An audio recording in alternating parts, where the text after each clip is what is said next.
Hi, morning. It's Gavin White here, CEO of Autotech Recruit.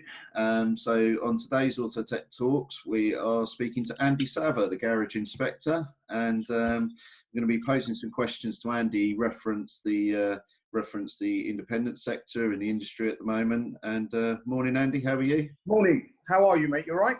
Yeah, good. You keeping well? I'm very well, thank you. And I really want to thank you for thinking of me in this crucial time. And hopefully we can offer a little bit of positivity and some helpful tips for our garage folk. Yeah, well, that's the aim. You know, it's I know both of us are very used to being out there, meeting people, exhibitions, that sort of stuff. So just thought it'd be a good opportunity to have a catch up and at least to get a bit of face-to-face time and have a chat about the general sector at the moment, where it is, but you know, yeah, try and come up with absolutely. some ideas for the future. Yeah. Yeah, happy to share my thoughts with you. Yeah. So if I just start off, Andy, I got a couple of questions jotted down here. So firstly, there's a bit of noise at the moment out there around financial support for businesses. Myself personally, looking at quite a lot of the Facebook groups and hubs that I'm on, there seems to be a lot of confusion certainly from independent garage owners about what grants are entitled to. So, you know, is there any specific thoughts around financial help that you might be able to direct them to? I think the first point I need to make is that everyone needs to stay calm and take a breath of air. You know, not panic. Right? These measures that have been put in place have never been put in place before. So, and information is changing on a daily basis. It's not just been printed once or been announced once. It's changing every day. It's changing.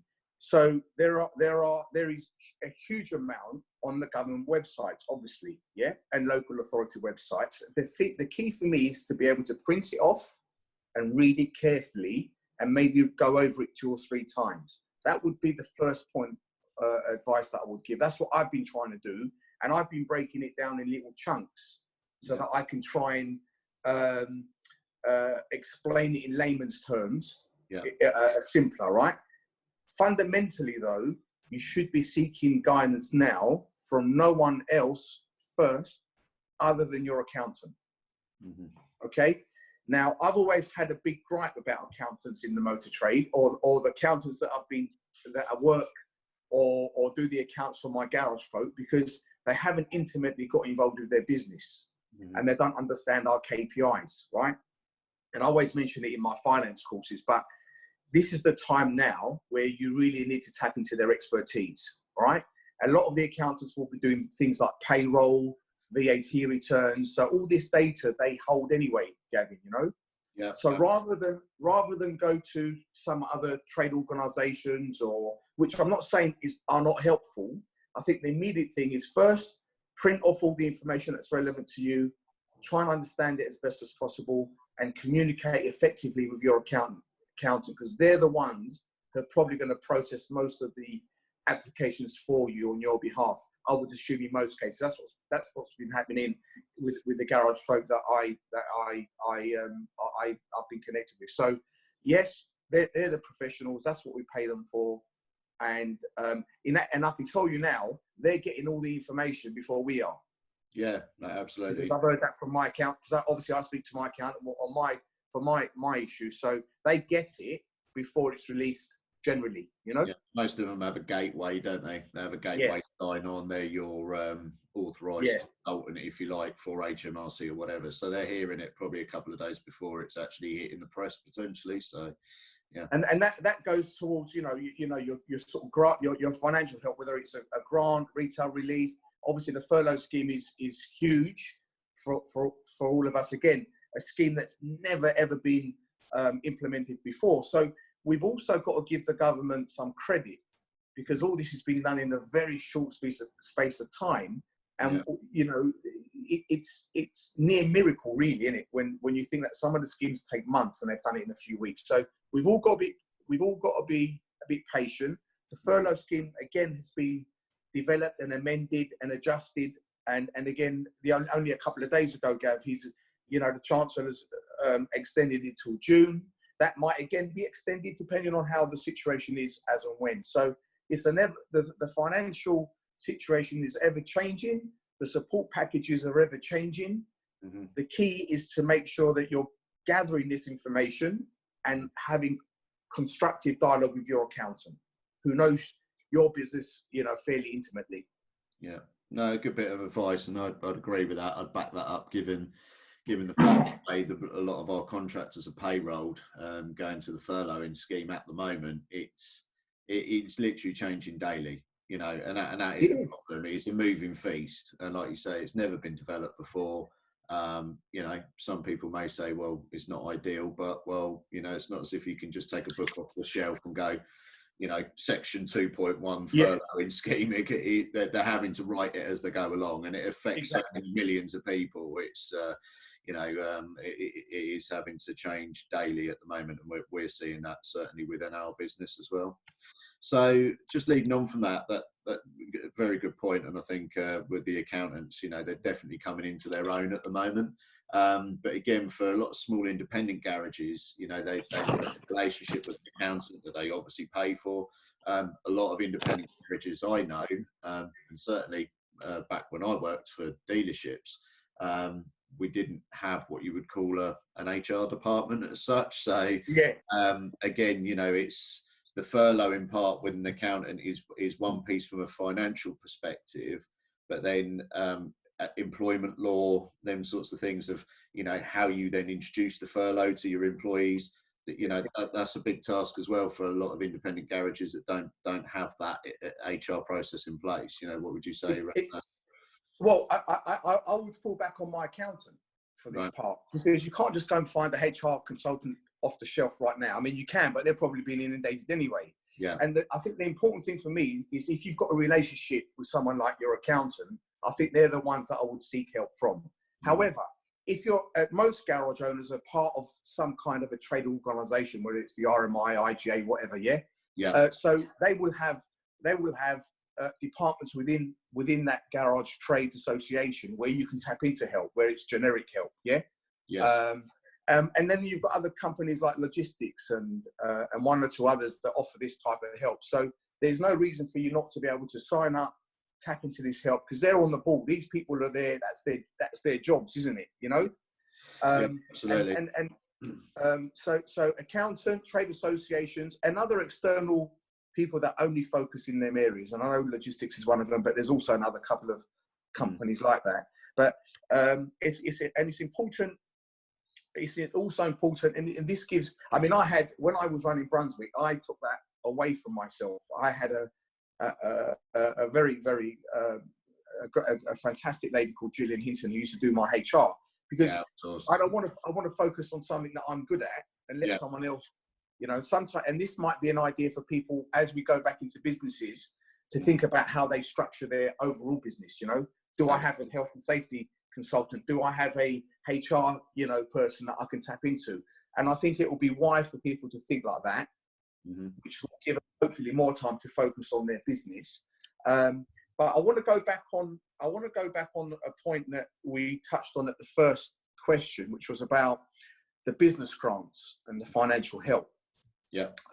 Because there's been I've helped an enormous amount of people over the last few days where they've been refused their grant money, whether it's 10K or £25,000, right? And what I've discovered in the work that I've been doing is that there's a confusion at local authority level as to who is classed as retail. Yeah. And in the list that the government set out originally and then got updated twice after that, what you had was garages were actually not listed as a sector. Yeah, it would have been under transport or something like that. Yeah. Well, you had a whole host of businesses. But you had things like petrol stations, car hire, car showrooms, and I want to name two specific ones. One is shoe repairs, for example. You think, why am I saying shoe repairs? And I'll tell you why in a minute, right? So what's happened? But underneath the sort of wording of the document, they had a paragraph directing guidance to the local authorities saying we can't list every business. please use your common sense. And if they fall within that category, give them the money. Now, what you've got to remember is that the government has paid the local authorities the money. They know what businesses are due the money. So it's not the local authorities' money. They've had it sent to them by central governments. It's our money, our garage folks' money, right? Yeah. Where the confusion's been is most garages are looked at, most garages, or a lot of garages are located in industrial sites. Mm-hmm. And because manufacturing as such hasn't been covered, people who work at local authority level have assumed that garages are not retail. Yeah, they're not a retail, they're on an industrial estate. Yeah, exactly, right? But so what I've used is a tactic. So I've said, when I've set up the emails or the letters, I've said to my garage folk when they've been refused, I said, okay, write back to them and say, what's the difference between someone dropping off a pair of shoes and getting them repaired or dropping off a car? There is no difference. Plus, a lot of shoe repair places don't have reception areas where garages do, right? So, and that sort of tactic has helped. And I've said to my garage folk, put the onus on the council. Say to them, ask the question, explain to me, why am I different from car hire? Why am I different from a petrol station? Why am I different from a shoe repairer? Why am I different from a dry cleaner? Yeah. There is no difference. The concept is the same. You're dropping things off. Yes. Yeah. All right. And most garages, I don't know any garages that don't have any reception areas, which means you are a retail person. You know, you're not a manufacturer. And that tactic has seemed to have worked. And I've seen a sea change in the last week last week specifically, where people are getting their grant money. And I think the other confusion is that I've seen responses. I'm not going to name them, but I've seen responses from local authorities to my garage customers where they've said, your use on your rates bill is a vehicle repair workshop, right? And it's under a B1, B2 class. Yes, we know that because that's a planning and class law. Yeah. Yeah. And most garages will be under a B1 or a B2 use. B1 is light industrial, B2 is heavy industrial. Yeah. So we've had to educate the people that work at local authority level. And that's where the confusion has been. Now, we can't shout at them because, bless their hearts, they've been lumbered. Yeah. With documents, they have to be an expert, and now have to be an expert in every single business out there that exists, whether it's industrial, retail, whatever. Yeah. Exactly. So the planning law doesn't change. B1 and B2 still is in situ, or A1 or A3, whatever it is.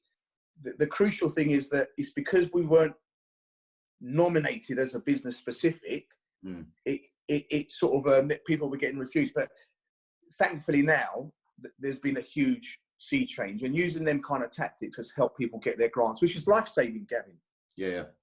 Because a lot of garages, what you have to remember, and I'm in them day out, and is that they don't have huge cash reserves. No. You know, they might have cash reserves for 4, 5, 6, 7 weeks. What happens after that? So if they didn't get their grant money, it would have been a huge problem for them. So there's been a huge sea change. And what we've done is get people who've had people in the same districts who've been refused, but others have had their money granted. What we've used is their screenshots of, your authorization and sharing it with each other. Yes. As proof. Or even outside, a local borough, other local authorities, you know what I mean? So it's helped everyone collate this evidence and use it as a way of just getting them to realise that, yes, we are owed this money, which has been life-saving. Yeah, no, agreed. And, just off the back of that, I think, there are, as we well know, there's a lot, certainly in the independent sector, there's a lot of businesses that are, if you want a lifestyle business, they're run and been a family business or whatever. And like you say, they don't have the cash reserves today. I suppose the concern for the sector moving forward is that, there may potentially be some casualties from this if people don't quickly get up to speed and understand what they're entitled to, how they go about doing it. And I think, speaking to your accountant in the first instance is absolutely bang on. And also, I think people need to think differently moving forward about, you know, all these sorts of things like health and safety, HR, and that are going to be more more than ever going to be needed in your businesses, and perhaps looking at outsourcing them sorts of things in the future is something that people need to be putting into their business plan now. Yeah. Just stepping on to staff then at the moment. And I know your background, and obviously we've spoken at length over the years about how you used to run your business differently, and your staff, you know, lunches and your cake, the family experience you have. But you know, and obviously as a business owner myself, and you know, the staff we have at Milton Keynes, you know, it's been a very key part of what we've been trying to do is actually our workforce mental health at the moment. You know, we were talking about it before we come on air about, you know, it's 3 weeks, kind of cope quite well for the first 3 weeks, you know, novel experience being at home with the kids and spending a bit of time with them. Eating together. Yeah, exactly. Not in front of the TV and eating at a reasonable time. And actually now we're getting into the 4th week, and me personally, I can start to feel things changing slightly a bit. But you know, as business owners, how should we be trying to support our staff? You know, in your opinion? I think there's 2 points here. The first point is that we are owners. We've put ourselves in that position, so we have to show leadership. Yeah, we can't shy away and shun ourselves away from the issues that are concerning all of us, right? So leadership, and what do I mean by leadership? That means reaching out to your staff and using the technology that we have available if you are closed, and keeping in constant contact with them, right? And it's about being proactive and making sure, you know, you might want to arrange, you know, I said to my garage tenants at Brunswick and Shaftesbury, what you should be doing 2-3 times a week is arranging a little meeting with everyone. You know, technology allows us to do that. Even if it's a 10 or 15 minutes, just have an update. You know, how's everyone in your home? What are my thoughts in terms of reopening or not opening? How are you feeling? So that shows leadership, proactiveness, and staying in contact with your biggest assets, who are your staff. Absolutely. Right? Because otherwise you won't be able to manage when you come to reopen. You can't just decide and without no consultation and not knowing what's going on within their lives, right? So that's the first thing. Now, as we spoke, you've just said, it is getting really difficult for all of us, right? You know, I'm quite lucky. I have a garden. You probably have a garden. We're out going there in the sun. It's fine. Some may not have that privilege. Some may live in flats or more restricted places. So before this saga happened, I don't think many of the independent sector were aware of our automotive charity called Ben, right? It was more prominent in the retail sector. And I think making sure that my staff were aware and are aware of Ben is a fundamental key of leadership, all right? And giving them access to that, because it's specifically for our automotive industry and nothing else. So first is leadership by communicating, staying in contact with my team, making sure that we have regular planned meetings, even if they're 5 or 10 or 15 minutes long, sharing ideas and thoughts about what we can be doing when we reopen, or maybe doing some stuff, you know, behind the scenes collectively. Get them involved because it will make them feel valued. Yes. Yeah. And number 2, make sure they're aware of the our charity, which has, you know, huge resource, which can also we can all tap into, you know. So they're the 2 things that I would suggest in that question. No, that's great. I think, that kind of led me into another bit about, you know, automotive support groups. You know, you mentioned the IAAF and, you know, the RMI and all the trade organisations are out there that I see, you know, I'm regularly connected to and seeing a wealth of information that's coming out there at the moment. But, you know, again, I think, you know, sometimes Ben gets forgotten, and that's what Ben is absolutely designed for. That's what it's there for. You know, it's there from that supportive point of view for, you know, mental well-being, health, everything that it really is designed to do as a charity and support us in the automotive sector. So that's great. You know, garages are considered an essential service at the moment, and around about 20% of them are remaining open in the UK. I think, well, I saw some statistics the other day that was probably potentially more like 50, but actually the vast majority of businesses I'm talking to on a daily basis at the moment are closed. And if they are open for key workers, should we say, it is pretty much on a skeleton staff. So, but you know, is there any advice to say that, you know, if locally, you know, how can businesses promote that to, you know, to key workers and be there for people as and when needed? Well, I think from the statistics that we try to do within the automotive sort of support group, which we'll cover in a little while, we found that there's about 30% of garages that have opened, that have stayed open, haven't closed, may have furloughed some of their staff and work on a skeleton basis, so the capacity is obviously lower, or the demand is lower as well. But if you're staying open, and again, I speak from experience in speaking to my tenants too, who are garages, right, as well as my garage customers on in my own little business. I would use the power of social media to try and give yourself visibility. Yes, you may have not used social media before, where again, this is where, because of the crisis that we're in, that's the only way you're going to get your message across in your local community. I would also, there's another couple of points that could be quite crucial. The first is, if you go, and I've tried it, I have been trying it, if you go to your local authority website, there are many hubs, health hubs that have been set up where supplies get dropped off, and organisations that have evolved and have happened over the last 4 or 5 weeks, where people can go and seek help or supplies or whatever else. So you could quite easily, very quickly, get some material together, whether it's a brochure or a poster, go into these places, make them aware that you're open for key workers. Even if you go to your local hospital, and put something up and offer something to the key workers, that will get you noticed. That will get you noticed that you're open and you're offering a service. It might be discounted, or you might be offering something additional to that to help the key workers financially. That's fine, right? So social media, going onto your local website, identifying where these hubs are, and there are many. I mean, in my area, there's 4 or 5 hubs, all right? And even going down to your local hospital and health centres and just putting posters up, or, you know, and you can get these things done over the internet now, Gav, you know? You get them done over the internet and with you the next day, you know? So there's no excuse not to do it. So that's one way of actually communicating within your local community.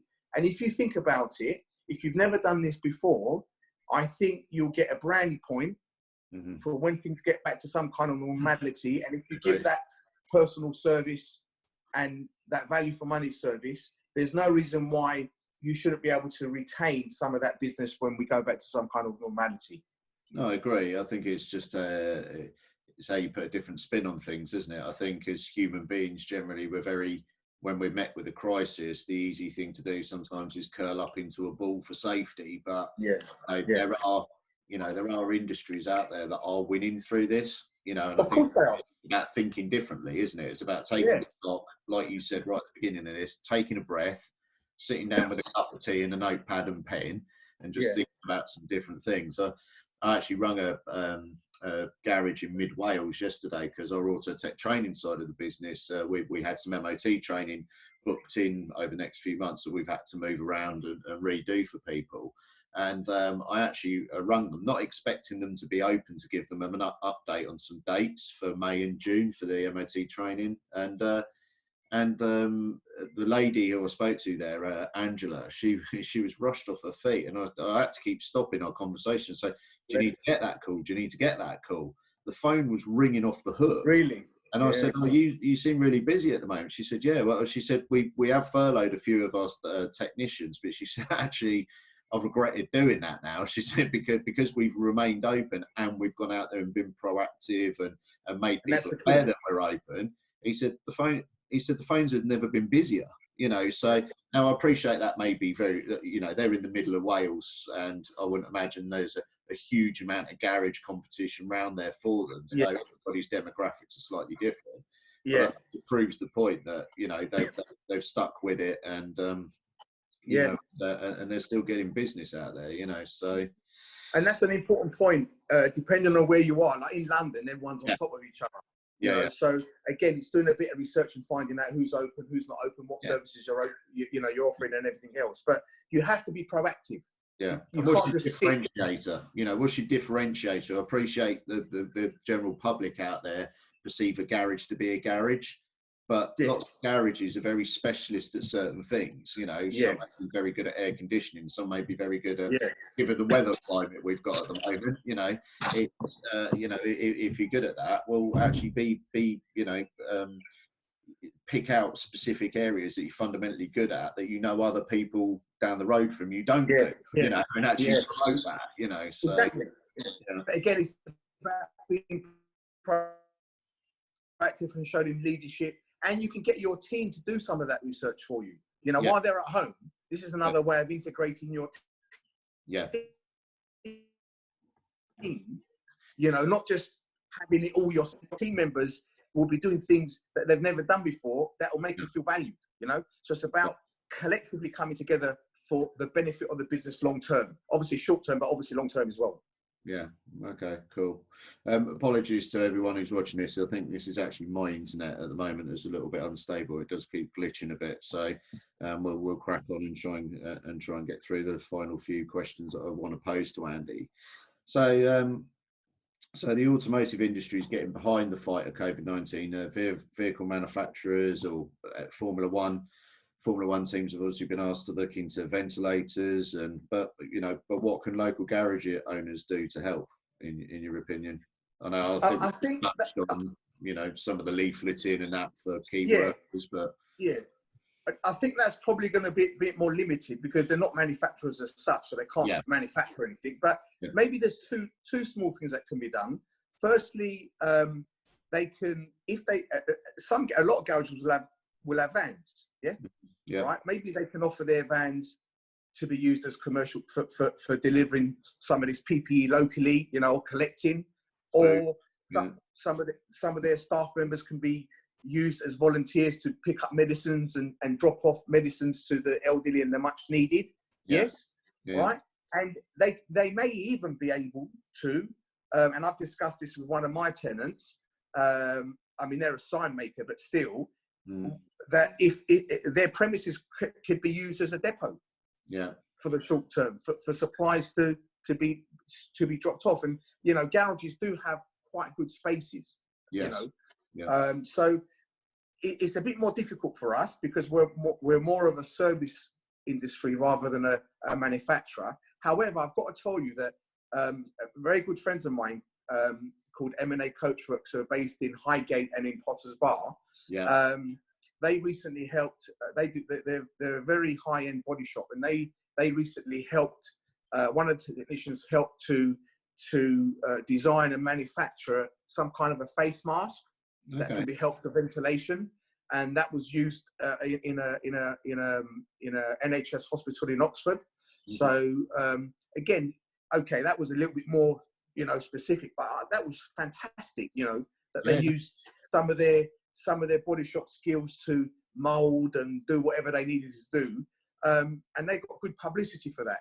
So even if by you offering all this kind of stuff, it could go your way later on down the line. It can be yes, part of a newsletter, a yeah, good newsletter, yeah, as part of a bigger plan down the way. yes, yeah. No, I mean that's really two good valid points and segues nicely into the next couple of questions for me actually. So for most garage businesses who are temporarily shut, when we speak to a lot of businesses as an agency, there's a lot of things that we talk about as a recruitment agency. Certainly for a lot of our customers out there who know us well, we like to see ourselves as a bit more of as an agency, more of a solutions provider. So we quite often talk to people about things like their CRM systems, the garage equipment, Yeah. calibration, all these sorts of things. So, you know, but the common denominating response we get back from a lot of people is, actually, I just haven't got time to look at that at the moment. Yeah. So what would you say if businesses are temporarily shut at the moment? What sort of things could they be looking at doing? You know, and that could be anything from, you know, Well, their business plans, their accounts, a million yeah. and one things. I mean, there's lots of things here. First of all, you should be communicating with your customers and your team anyway, right? As I alluded to earlier, right? But communication with your customers is key. Keep them on updated with what you may or may not be doing, right? Whether you're open, skeleton staff or not, right? Now, you can't do that if you don't have a half decent DMS system, garage management system, dealer management system.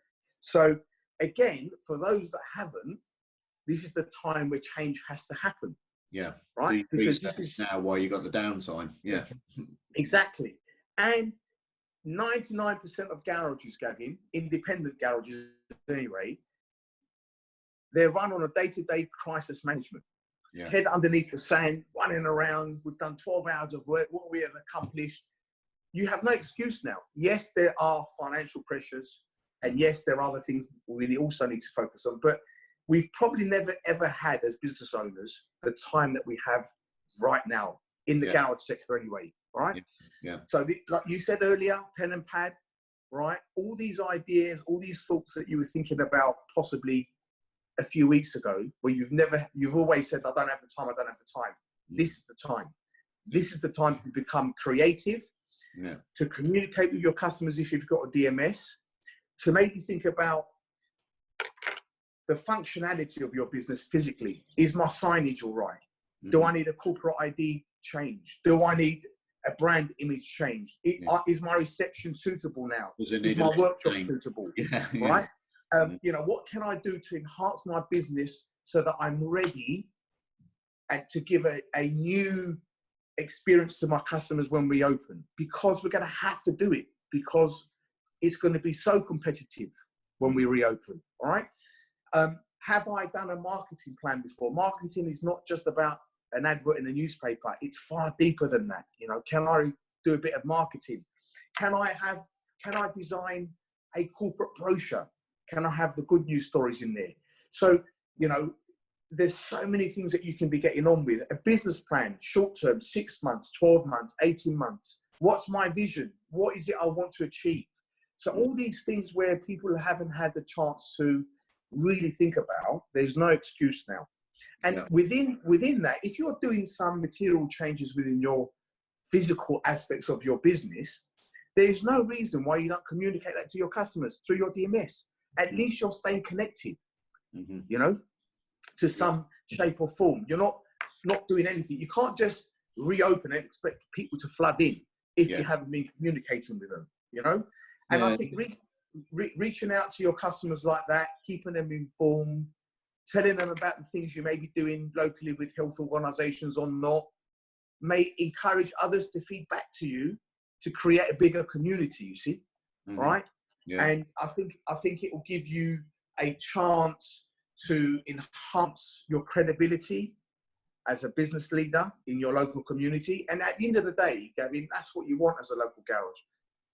A local garage is not going to become a global brand. It's not going to be an Apple or a McDonald's, but you need to be a global brand within your local community. And by staying proactive, thinking about your, you know, it might be new business cards, it might be new color scheme, whatever it is, you need to be ready for the restart. And working on these type of things will help you.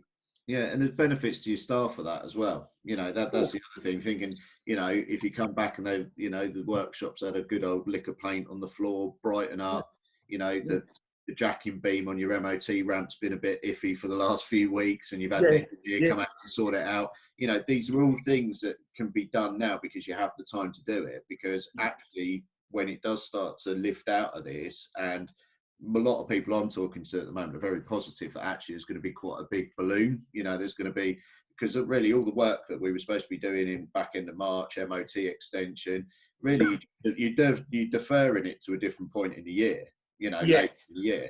But what you don't want to be doing is your jacking beam going down on you on the first week or two back in your business, and you can't do any MOT tests, or you can't do your wheel balance has gone out the window, or your gas analyzer's knackered, or because you're going to miss that opportunity. So, but you can get your staff involved with all this. You see, this is where you get your team bonding together. You get motivation, and you get their ideas to be fed in, and you make the changes together. However, I've got a slightly different view to you just made a comment about there's going to be a boom, you know, because all the work's been. I'm slightly different. I've got a fairly different view on it. Only time will tell who's right. I hope I'm wrong, and I hope that the people that you've been speaking to have seen the future better than I have. Yeah. I don't see it that way. Right.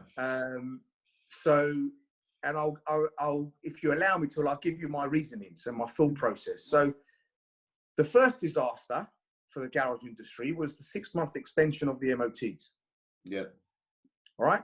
Where I think that was overkill, and I think 3 months would have been sufficient, as they did for the HGVs.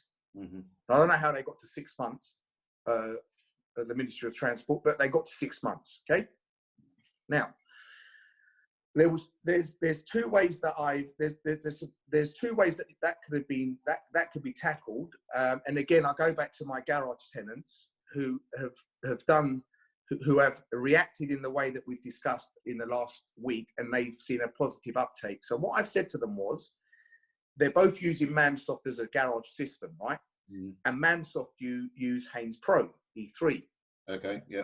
So what they did in the background was they set up an automatic update module on all MOTs that were due in March or that period to get automatically updated. And you were allowed as a garage owner to tick the box or not.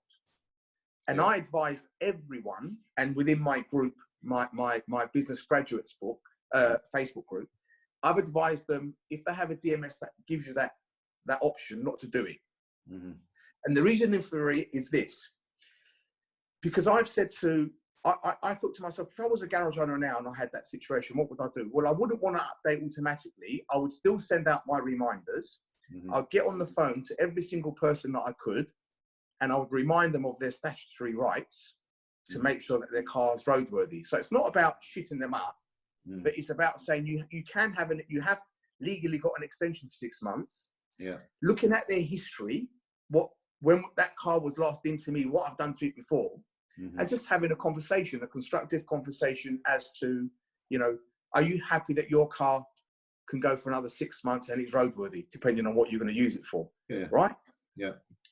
Now, I can tell you, in the last few days, out of all the customers that both my garage tenants have been calling, they've had a 42% strike rate. Yeah. So over proactive, right, where people have actually thought, you know what, I think I better get my car MOT. I'm not going to have the 6 month extension. Now that's 4 out of 10 cars they might have not had before. Yeah. And it's kept them going. It's kept them ticking over. So that's the first thing, right? The first thing is you can be proactive in that. Yes, the law has enabled these people to have a 6 month extension, but we know, you know, from doing MOT training, what's the failure rates? About 39%. Yeah. In normal terms. So imagine those vehicles that have been extended for 6 months, right? So they, you know, if you can get 3 or 4 cars coming back in per 10 and having their MOTs done and subsequent honest work, then fine. So that's what they've done. So I think that's a success. Further on to your point, though, about the boom, I can't see it happening. And this is the only negative that I see in this whole situation. But then I'm going to turn it around to a positive, right? And this is very important for you to understand. And I'm going to use a restaurant analogy now, because that's the only way I can explain it clearly for people to understand who will watch this video. If you've got a 100-seater restaurant and you've regularly each night done 80 or 90 covers, that's very good business. In that business, Gavin, it's only the last 10 or 15 customers that is going to leave you your profit. Mm. The rest of the take-ins is to cover your overheads. All right. Now that's no different in the garage. You know, if you've got 6 or 7 ramps, yeah, and there's not many garages that reach that sort of capacity in terms of 80-90% overall efficiency. Yeah. But let's just assume, yeah. Now, in that restaurant, I don't know about you, and I don't know about me. Well, I know about me, and I know about the people that I speak to. I'm going to be fairly reluctant, even when we go back to some kind of normality, to go and sit in a packed restaurant. Yeah. Unless I'm vaccinated, and that ain't going to happen any day soon, right? Mm. So restaurants will somehow have to try and manage that flow if they get a flow of people, which I don't think will happen, and not in the garage sector. So you might end up having 50 or 60 seats because you have to space them out, right? Yeah. Well, who are you going to be working for then? If you're doing 80, 90 seats, because that's what your overheads are, yeah, and you're only doing, and it's only been the last 10 or 15% where you get your profit, then if you've got a 50, 60 seater restaurant, because the demand is not there, you're going to suffer. Now, I think the same thing's going to happen in the sector. And I'll tell you why. Because I don't think people will travel as much initially. I think people have got used to shopping at home and doing things at home. I think a lot of people are going to be cautious, even when we go back to some kind of relative, whenever that end date is. And I believe strongly that there will still be some social measuring mechanisms in place, far longer than the next 2 or 3 weeks, even if we go back to some kind of normality, right? Now, I know you said in your comment that the work's been deferred, but you need to get into the consumer mind. And as far as I'm concerned, the consumer mind at the moment, there's 2 things that they're worrying about. Safety is one, financial is the second.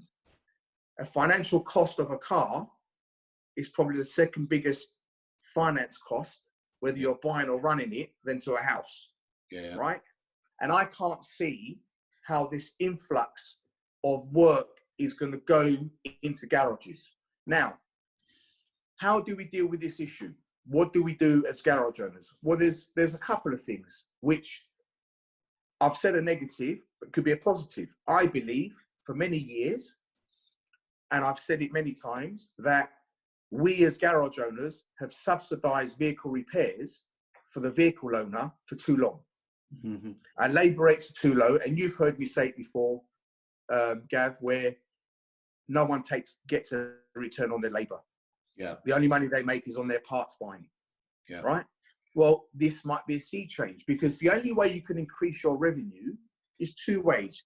You either sell a lot more of what you're selling, and in our case, it's labour, or a restaurant's case, it's more food, or you charge more for it, isn't it? Or it could be a combination of both.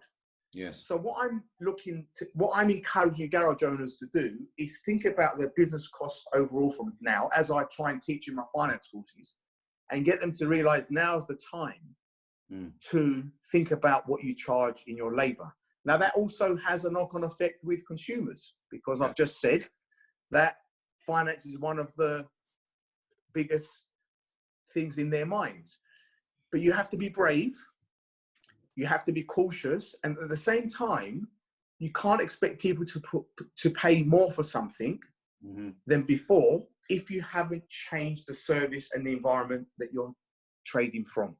Yeah. And this goes back to before, to making sure that you've used this time effectively to bruce up your staff, your premises, to engage in your staff in a way you've never engaged with them before, to motivate them. Yeah. So that when you open, each and every customer you serve is to such a level that they've never experienced before, nor have you, and hopefully you grow organically. Now, we are going to lose businesses, Gav. Yeah. Like all sectors are going to lose. Yes. The weak ones will definitely go. And I believe that hopefully will create the demand down the line, not immediately, for the garages to stay alive. you know? Yeah. And the trouble is not now for us. The trouble will be for me, the financial stress for most businesses in the garage sector will be the second half of the year and the beginning of next year. Yeah. Unless there's more help from the government down the line. So I don't think there's going to be a boom like some of your associates have suggested. I hope I'm wrong. Of course, I hope I'm wrong, but I don't think I am. That's my view. Yeah, I think it's. I think you raised some really valid points in that. Actually, and I must admit myself, I hadn't looked at it that way. I suppose the one thing, and probably in defence of why the DVSA have done it as long as they have, I think they could probably see that this wasn't just going to be a flash in the pan situation. And I think for them, knowing and speaking to them quite well, it was a opportunity. The right thing to do was to put the 6th month in place, knowing that this may probably go on a lot longer. I mean, at the end of the day, they're a government department, so they're probably getting different information than what we're all getting. So, but equally, I think it was easier for them to either wind back a 6th month situation than it was to then go, well, we'll do it for 2 months, then we'll add another 2 months, then we'll add, because all that will do is create confusion for the consumer. You know, well, where do I stand? Have I got to do an MOT now? Haven't I got one? Am I exempt? So I think it was easier for them to put a longer exemption on it and then wind it back if we were to start coming out of it. So I can understand why they perhaps did that.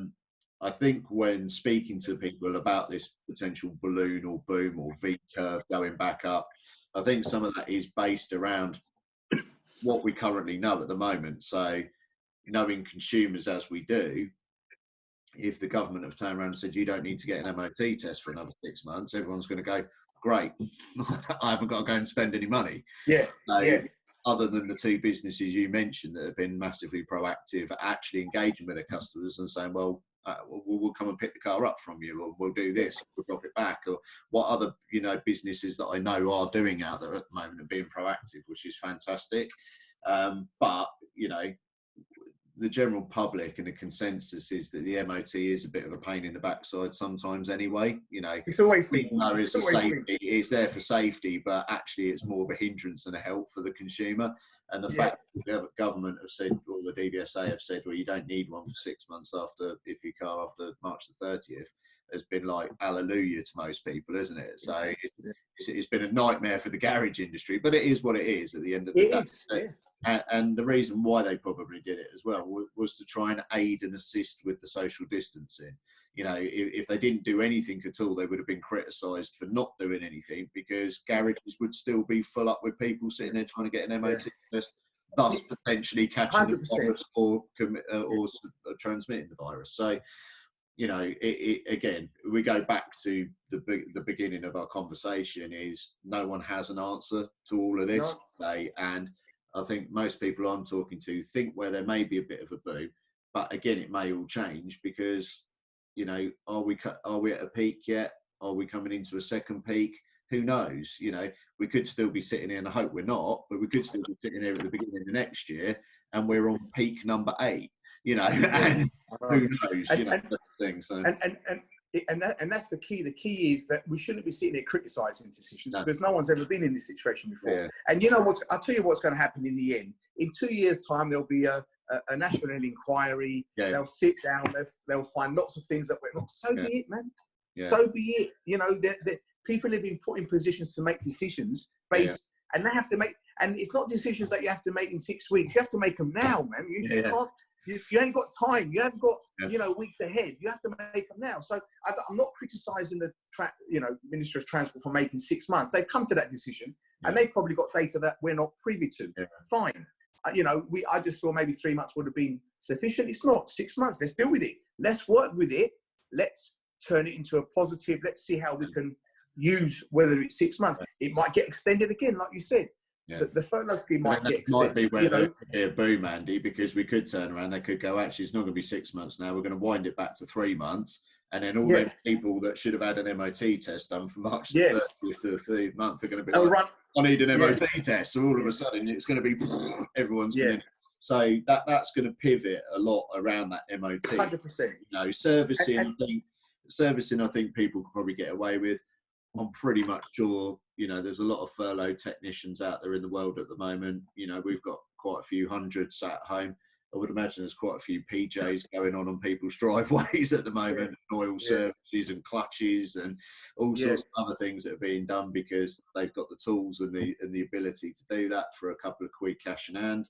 But yeah, that MOT piece I think is going to be critical. It depends on what happens with that. I think will then start to dictate the parts sector and tyre industry and everyone getting because that's the follow on, isn't it? That's the of course it follow is. on. Yeah, but hopefully people won't discount it either, man. Hopefully, no. You know, they'll see this, and it's not about having a cartel, Gavin. It's not about, you know, controlling the marketplace. But you know what? It's a government piece of paper that everyone can bargain for and use it as bargaining. But it shouldn't be allowed, man. You know, I think the MOT price, whatever the recommended retail price should be, and it should be a fixed cost, so everyone is on a level playing field. So you win your business through your service that you give, the value-added service that you give on your other products and services that you give. So again, this might be a positive for the long term for us. You know, who knows? We'll see what happens. But you know, I see this thing going on for quite a bit. The automotive industry is a complex business anyway. Yes, yeah. And what people have got to remember is that for us to give a supreme service, there's so many things that have got to come together. You know, it's and you need in order for you to, you know, to enable your business to survive this crisis and be stronger. You know, you need to have used this time and continue to use this time to be positive, show leadership. You know, don't panic. We're all in the same situation. Some are better off than others. You need to communicate with your customers. You need to communicate with your staff. You need to show positivity right through, and hopefully your business will be in a better place when we come out the other end. And listen, I feel sorry for the ones that are embarrassed to ask for help. You know, there's a lot. And don't be proud or embarrassed to ask for help. You know, I know that, you know, we're a very male-dominated industry, and some people are very, you know, there's a bit spit, you know, rub a bit of soil on it and spit on it, it'll be fine type. You know? But actually, you know, we're in unprecedented times at the moment, and you know, we can't all be experts in every single piece of business. So, you know, and we're all learning, Gav. You know, and you know, like within the automotive support group that was set up 3 weeks ago, James Dillon instigated it. Me, Tom, Dave Massey, and Andy Cook are in there. We've got nearly 3,000 members, man. Yeah, and that's been a godsend. You know, so we're sort of, you know, within that group, there's been a lot of information, a lot of sharing. You know, and the group has been set up, and the word is support. You know, there's no commercial activity allowed within the group. Nothing. We don't allow any. You know, we've all distinguished ourselves from our own commercial activities. We don't allow any commercial posts or links or anything. It's just merely there to support the garage folk, specifically the independent folk. And although there, you know, we allow anyone to join the group really, and that group will dissolve once we feel we've reached a time where we've got to some kind of normality. Then the group will just dissolve, you know. And it's been nice. And obviously I've got my own Facebook group, you know, for my garage visit customers and my graduates. But you know, we've arranged a couple of webinars. We had an accountant on board last week. The week before, we had Rachel Cliff from Ben give a 25 minute presentation, which was fantastic because most of the members of that group weren't aware of Ben, you know, from the independent side. So this week, I think we've got another one planned on Thursday. I think we've got Assurance Man speaking that I've organised, and you know, so there's been it's been really nice because a lot of people have come together. Yes. To you know, we've got a file section where we've dissected information and then rewritten it and just put it in there. You know, we've had professionals add stuff in there, so it's been good. You know, and it's kept us active. It's kept people it's given people some kind of something positive to go into. And my group, my Facebook, my own individual Facebook group, has been a breath of fresh air, mate. You know, Yeah. Honestly, I cannot tell you. They've kept me going, and they've kept themselves going. So hopefully, people see the power of social media and how we can stay connected. Yeah. And how they can use this to stay connected with their consumers as well, you know? Yeah, absolutely. I think that's the one thing for me, and I'm just conscious of time, Andy, because we're, I had a couple more questions, but you covered them off right in that last piece about the MOT build-up and the balloon and everything. But I think for me, just on a couple of closing statements for both of us. This last 3 or 4 weeks working from home, I've never personally been one sort of person that's sort of adapted to working from home particularly well. Never really tried it because I've always wanted to be in the hustle and bustle and in the office, but it does make you reflect on actually how you can work differently, but kind of being forced to try to do things, not kicking and screaming as such, and actually I've quite liked it, and I'm getting a hell of a lot of stuff done as well. It's amazing. You would, of course. The time you have, you've never done before, and I'm actually coming out thinking, oh well, I haven't had to worry about fixing a toilet in the office today or something else. been a disaster in the office, but I think the point I'm trying to make is hopefully out of this it will make people think differently about what they do with their time. We're at work. Actually, what am I doing at the moment? Is it productive? Is it adding value? And more importantly, is it making the company money?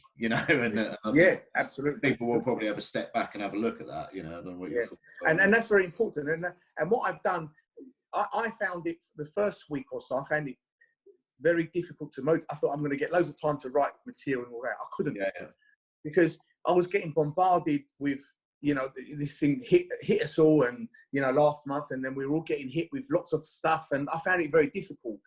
But now the last week or so, I've sort of got my mojo back, because everyone's sort of calmed down a little bit more. Everyone's like getting their grant money, they've been accepted, or we've helped them organise them. So I've and what I've been doing is working on articles that are very prevalent now. So I've just done one on what you should be doing with your time, which you've just alluded on, how you can be productive. I've done one on managing time itself, that's very important.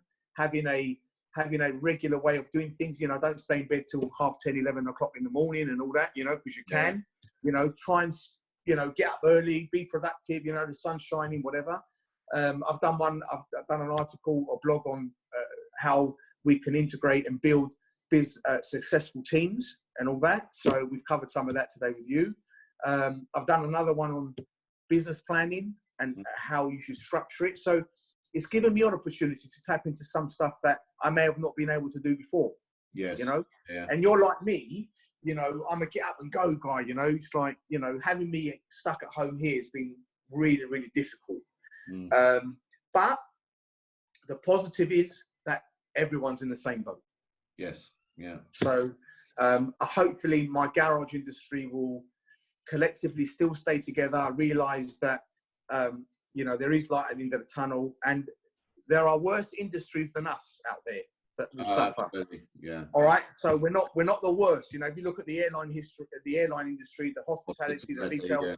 Yeah. I mean, they've had a bit more help with rates and things like that have been abolished for the whole year and everything else. Fine, but then their overheads are a lot more than what a lot of garages are. So and their staff counts and that. So we've got to be considerate to that. So we're I'd say we're about in the middle of where we are. From good to bad, and it is. But it's been really good to share my thoughts with you. No, I really appreciate it. Thanks very much.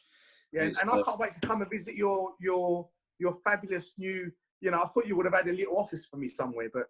The new office, yeah. It's so a bit of a shame. I look forward to that. Yeah, it's a shame because we sort of moved in. What was it? End of Jan. We only really got to spend about 3 or 4 weeks in it. We've had it's unbelievable. All move it's going out. To be like it's going to be like you've moved again when you go back, isn't it? It will be. Yeah, it'll be having to going round it all again. But look, Thanks for your opinion, Andy. Pleasure. As always, hence why I sort of had you on my list of people that I wanted to talk to. Extremely passionate. Brings up some really good points. Just closing to everyone who's watching today.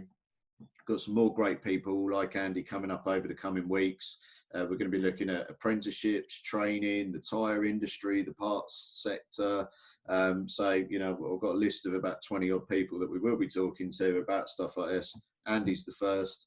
Thanks very much, mate. Look after Pleasure. yourself. Hope Pleasure. and everything's good, and meet up Cheers, for mate. a drink on when we come out the other side of this. Definitely. All Definitely. right. Good health to you, your family, your friends, associates, employees, and everyone in the garage sector. Good luck to everyone. Good.